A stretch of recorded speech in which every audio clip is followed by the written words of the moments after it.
Hello, I was going to show people how I feed my horses hay. Obviously I have 3 horses. I could put this bale in the corral with the feeder and everything, but my problem is these bales are huge. They're like 1,600 pound bales. They're really big, and I have a paint horse that has gets heaves bad if we do a lot of putting it in a feeder. And some of my problem is too is I mean it's a good problem to have. My pasture is pretty big, and the summertime they don't really need much hay. They get a lot in the grass in the pasture, but I mean at the same time it's also not great. It's weedy too, so I still want to keep hay available. This is really good quality prairie hay. I know you can't tell because it's still wrapped up. We just put this bale down yesterday, and each time we put a new bale down, we always clean out the pallets to keep the airflow going through. This is the north side, the other side is the south side.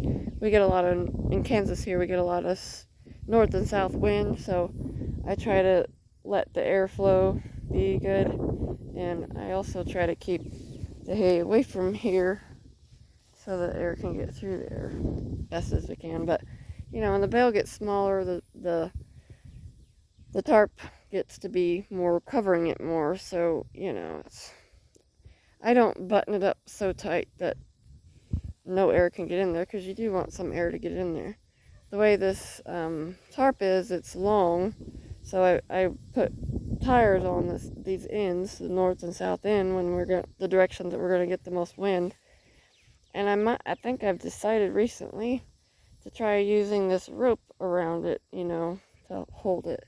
And maybe I won't have to lift those tires so much, because tires are heavy. They're just tires that came off of our trucks and stuff.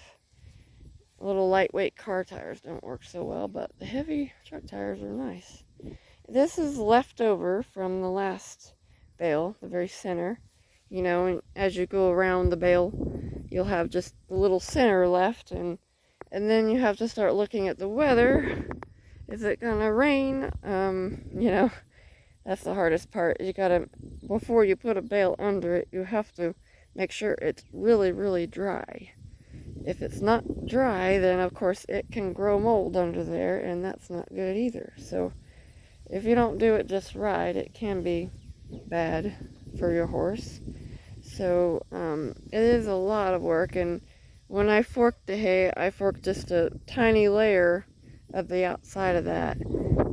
I will do another video probably when I have this open, because I'll be using this up before I open this up.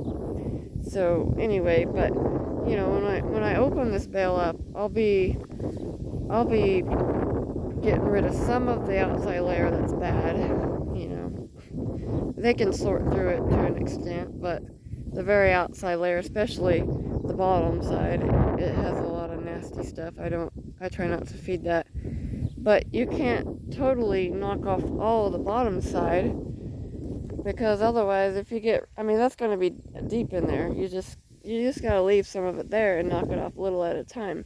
I always take little bits all the way around the bale. I don't take a whole bunch on one side, because if you take a whole bunch, like if you got rid of all that nasty stuff from the bottom side, the rest of it would all fall down, and you have a huge mess all over the place. And you don't want the hay to end up piling up outside these pallets. It'll get moisture, and it'll grow mold and suck the moisture into the bale. So that's not good. You have to be careful when you do it this way. But when you have no barn, we have a barn, but it gets a bad river going through it. It's just not anything we can keep score bells in. So we just have to make do with what we got. So anyway, hopefully this helps some people living on a budget and need to feed hay this way. Anyway, I'll do another video soon. Thank you. Thanks for watching.